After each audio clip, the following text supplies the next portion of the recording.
ओम साईं राम। तमामु सुहिणी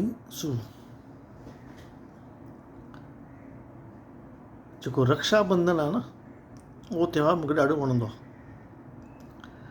उन ॾींहुं मुंहिंजूं ॿई कज़िन्स मुंहिंजे लाइ ठाड़ूअ जी मिठाई वठी ईंदियूं आहिनि। ठाड़ूअ जी जेका काजू बर्फ़ी अथव न, 2500 रुपया किलो करे छॾींदा आहिनि, ॾाढी महांगी करे छॾींदा आहिनि। तमामु सुठी A1। मां हिन खां सुठी काई मिठाई मां खाधी ई कोन। तव्हां जेतिरी ॾींदा न मां खाई वेंदोमांव, डकार बि न हणंदोमांव। ऐं ॿी सिङर जी मिठाई, क्या बात। अधु किलो खणी ईंदा आहिनि रक्षाबंधन ते, थोरो थोरो खाई फ्रिज में रखी छॾींदा आहिनि। मां रोज़ु सुबुह जो उथी नाश्ते खां पहिरीं, चांहि पीअण खां पहिरीं, वंदना सुम्ही पई हूंदी आहे, मां जल्दी उथंदो आहियां। फ्रिज मां कढी मस्तु गरम करे करे मस्तु 3-4 ॾींहंनि में सॼी ख़तमु थी वई। वंदना खे ख़बर पइजी वई, चई था कमाल था कयो करे, हाँ किलो मिठाई ख़तमु करे छॾी अथव, हाँ 4 ॾींहंनि में। ईअं केरु कंदो आहे करे ईअं? थोरी असां लाइ, मुंहिंजे लाइ थोरी बि न रखी अथव करे। हाणे मां चयो मिठाई में मां कंहिंसां शेयर न कंदो आहियां। मुंहिंजे मासी मूंखे नंढे हूंदे हिकु ॻाल्हि सेखारे छॾी आहे कि जेका शइ तोखे वणे न, पहिरीं तूं न 3 दफ़ा पहिरें अचण खां पोइ ॿिए नंबर जो नंबर लॻंदो। बाक़ी मूंखे पहिरीं उहो ख़बर न आहे कि ॿिए लाइ रखिबी आहे। पहिरीं जेका शइ वणे तूं खा। अगरि तूं ख़ुशि हूंदे त ॿिए खे ख़ुशि रखी सघंदे।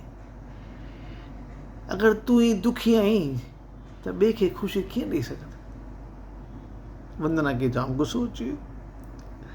चई मां तव्हां सां ॻाल्हाईंदीमांव ई न। हाणे तव्हांखे काई ॻाल्हि सम्झ में अचे कोन थी, पंहिंजे हेल्थ जो ख़्यालु कयो कोन था। हाणे मां चयो ॻाल्हि त ग़लति थी वई।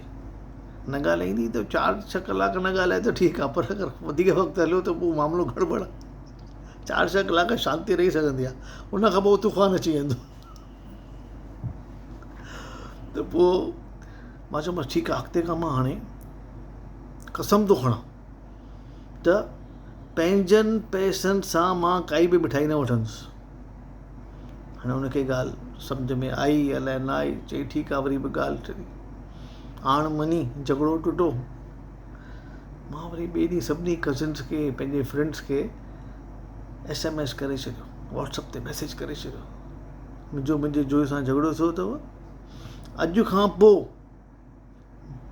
मां पंहिंजनि पैसनि सां काई बि मिठाई वठी करे न खाईंदुसि। न माना न न न। अॻियां तव्हां सम्झदार आहियो।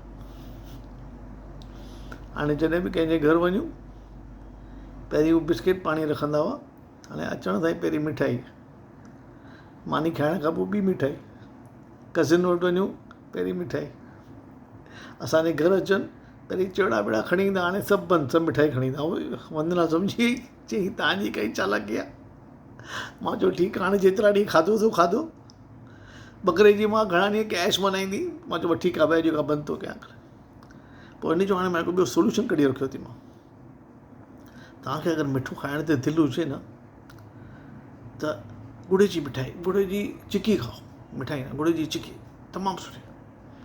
हुन में छा आहे, बचाव थी वेंदो थोरो मिठे जो, जेको इहो स्वीट टूथ। हाणे स्वीट टूथ मूंखे त सम्झ में न, मिठो मिठो ॾंदु कीअं थींदो? मिठी ज़ुबान, सिंधी ॻाल्हायूं, मिठी ज़ुबान, उहो खाओ।